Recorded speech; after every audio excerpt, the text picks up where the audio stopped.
Tackle, Gaurav, the last man standing. Gaurav versus Alpha. Come on, versus Alpha. What a clutch! What a clutch! What have you done, Alpha? 1 versus 4. একটা single ছোট কম্পাউন্ডে এবং টিমকে wipe out করা। Hands off to Alpha. What a player!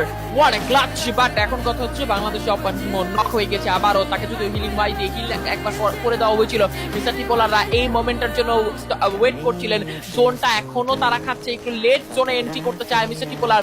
Finally তাদেরকেও বেরোতে হবে। Blue hero সামনে দিকে আসবে, মাহফুজকে নক করা হবে, স্কাইলার ইউজ করা হবে ব্লু হিরোর উপরে। ব্লু হিরো থ্রোয়েবলসে চার্জ করা হবে এন্ড ব্লু মেলটার পর্যাপ্ত প্রেসার দেওয়া হচ্ছে এন্ড রহু এদিকে চার্জিং করে ফেলেছে। আলিফের কিল কনফার্ম করা হবে, ব্লু হিরোকে নক করা হবে। মিয়াওকে দেখতে পারবো পিছন থেকে কাটকে ড্যামেজ দিচ্ছেন। Alpha 1 versus 3 situation. Flick shot, double sniper হাতে flick shot. Alpha alpha second knock. Alpha come on, going for one more, going for one more. একটা টেনে আসবার ভালো সময় স্টেপি ইউজটা হয়ে যাবে। রহুকে দেখতে পারবো ব্যাক জাম্প শট করে রহু সাইড থেকে যাচ্ছে। Alpha 1 versus 3। Come on alpha, come on alpha, be the hero for your team. It is a double clutch from Alpha and 1 versus 1 scenario.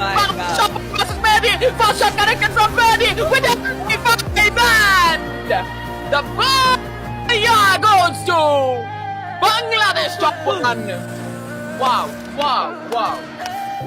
Wow, what a perfect prediction and খানিকটা